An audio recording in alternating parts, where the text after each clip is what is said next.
Avtomobillar propanda qancha kilometr yuradi shu haqida to'liq ma'lumot berib o'tamiz. Xo'p, Malibu XL avtomobili 42 talik tabletka bilan 300 kilometr.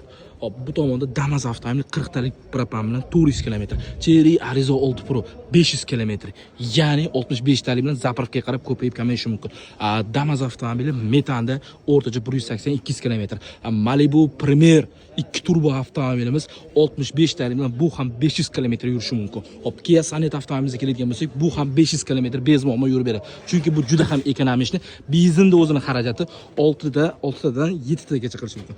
Cobalt Legenda avtomobili har doimgidek 700 kilometr yurib o'tishi mumkin. Bu tomonda ham Damas avtomobilimiz bor. Bunga ham propan o'rtacha 50 talik qo'yadigan bo'lsangiz 500 kilometr, 40 talik qo'yadigan bo'lsangiz 400 dan ozgina oshishi mumkin, ko'payib kamayishi mumkin.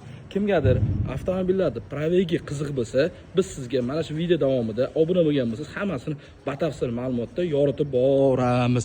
Va bu avtomobillarga qanaqa jihozlar qo'yish kerak va nimalarga uстановка qilganda ahamiyat berish kerak, shular haqida to'liq ma'lumot ayni bizning kanalda ochiq oydin aytib o'tiladi. Ahamiyat berib qo'yasizlar. Spetsial 8 ta injektorga moslashtirilgan miyalardan uстановка qilib bermoqdamiz. Oldilariga fartuk tutib, akkuratli holatda. Xo'p, Samarqand viloyatiga kelgan, Toshkent viloyatiga kelgan, Qoraqalpog'iston, Toshkent, yana bitta Toshkent va yana bitta Toshkent. Ichkaridagi ham Buxorodan kelgan. Har qanday turdagi avtomobillarga super mega chegirma narxida propan va metan uстановка qilib beramiz. Bu videoni barcha propan qo'ymoqchi bo'lganlarga yuborib qo'ying.